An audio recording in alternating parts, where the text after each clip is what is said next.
Terima kasih pemirsa, Anda masih bersama kami dalam Kominfo Newsroom.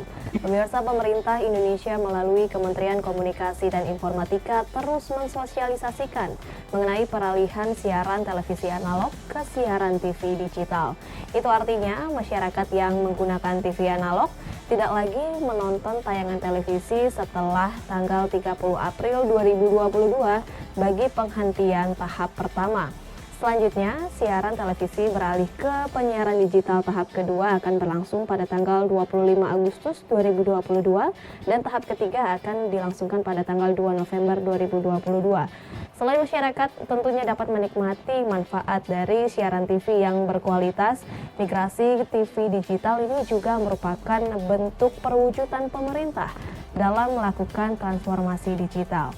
Untuk membahas lebih lanjut, kita akan membahasnya hari ini bersama dengan Dr. Rosarita Niken Widyastuti selaku Ketua Tim Komunikasi Publik ASO Kemenkominfo.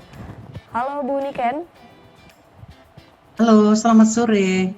Ya, Bu Niken, bagaimana kabarnya di hari ini? Kabar baik, sehat. Kabar baik, sehat selalu ya Bu Niken. Bu Niken, terkait dengan pelaksanaan perkembangan ASO tahap pertama yang sudah berlangsung sebelumnya, bagaimana perkembangannya Bu Niken? Mengapa hanya terlaksana di 4 wilayah siaran yang mencakup 8 kabupaten dan juga kota? Iya Mbak Bilkis, jadi untuk analog switch off atau penghentian siaran TV analog, ini tentunya harus memperhatikan kesiapan seluruh ekosistem. Jadi kalau ekosistem penyiaran, peralatan teknologi digital yang diterapkan di televisi ini sebetulnya mayoritas sudah selesai dilaksanakan di berbagai tempat di wilayah ASO tahap pertama. Namun demikian karena pelaksanaan ASO ini juga memperhatikan masyarakat secara luas, khususnya untuk masyarakat atau rumah tangga miskin. Jadi di dalam PP 48 tahun 2021 disebutkan bahwa penyelenggaramu itu berkomitmen untuk memberikan bantuan berupa set-top box secara gratis kepada rumah tangga miskin. Nah, apabila dari penyelenggara MUK ini kemudian belum bisa memenuhi, maka pemerintah akan menambahkan. Jadi penyelenggara MUK ini adalah TV-TV besar ya, seperti SCTV, Metro TV, RCTI, GTV, Trans TV, Trans 7, RTV, TV One, kemudian juga ada NTV. Ini penyelenggara MUK ini yang berkomitmen untuk menyediakan set-top box atau bantuan set-top box kepada rumah tangga miskin. Sehingga pemerintah tentunya memastikan set-top box di wilayah ASO 1 ini bisa terdistribusi. Nah, untuk yang tadi disampaikan Mbak Bilkis, ada 8 wilayah yang sudah switch off. Ini memang 8 wilayah tersebut rumah tangga miskin yang terdata semuanya sudah menerima set-top box, sehingga ini juga akan terus bergulir. Kesiapan daerah lainnya nantinya akan juga segera dilakukan penghentian siaran atau analog switch off di wilayah-wilayah yang secara ekosistem sudah siap dilaksanakan. Begitu. Baik, jadi pemerintah dalam hal ini memastikan set-top box terdistribusi dengan baik, kemudian 8 wilayah rumah tangga miskin tersebut ini sebenarnya sudah menerima set-top box tersebut. Kemudian Bu Niken, sebentar lagi kita kurang lebih 2 bulan lagi akan memasuki ASO tahap kedua. Strategi apa yang akan dilakukan Kominfo untuk di tahap 2 ini dan untuk mengantisipasi seperti sebelumnya mungkin agar target saat ini juga lebih dapat tercapai? Ya, strateginya yang pertama tentu mendorong penyelenggara MUK untuk bisa meningkatkan pengadaan atau penyediaan set-top box kepada rumah tangga miskin. Jadi perlu juga diketahui oleh masyarakat bahwa komitmen misalnya lembaga penyiaran SCTV dan Indosiar ini mereka akan menyiapkan set-top box sejumlah 1.213.750 set-top box. Kemudian Metro TV itu sejumlah 704.378 STB. Kemudian RCTI dan GTV ini 1.143.121 set-top box. Kemudian Trans TV itu 616.511 set-top box ini bersama Trans 7. RTV itu 500.000 set-top box, sedangkan TV One 150.000 set-top box, dan NTV itu 3.000 set-top box. Jadi komitmen dari penyelenggara MUK memang sebesar itu, tetapi pada posisi sekarang memang belum sepenuhnya, masih agak jauh dari komitmen yang mereka sampaikan. Sementara pemerintah Kominfo untuk menambahkan kekurangan itu sekarang sudah menyediakan sekitar 1 juta set-top box bantuan untuk rumah tangga miskin. Begitu Mbak Bilkis. Baik, kemudian strategi yang dilakukan Kemenkominfo ini dengan cara mendorong penyedia seperti televisi besar gitu ya, memberikan STB kepada masyarakat miskin, dan pemerintah ini juga kian memberikan bantuan berupa kurang lebih 1 juta set-top box. Kemudian apabila tahap kedua ini tidak sesuai target nantinya, bagaimana Bu Niken? Tentunya kita tidak mengharapkan hal seperti ini, namun bagaimana jika itu terjadi? Ya, kita harapkan itu bisa terjadi ya.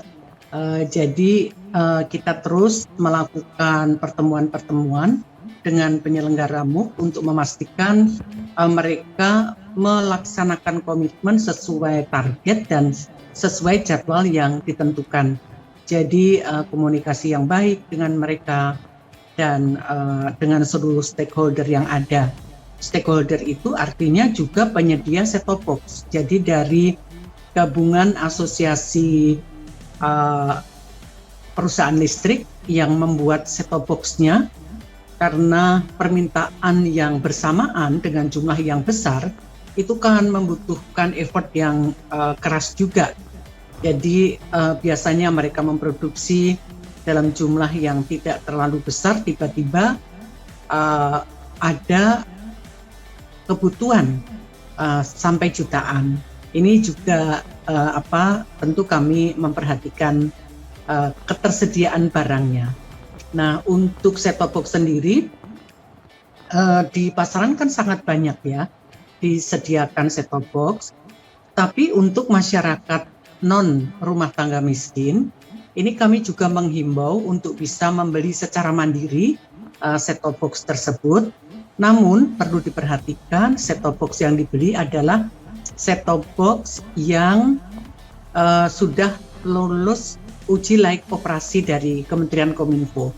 Karena kalau set-top box tersebut tidak tersertifikasi Kominfo, nantinya bisa atau berpotensi tidak kompatibel dengan TV yang ada dari masyarakat.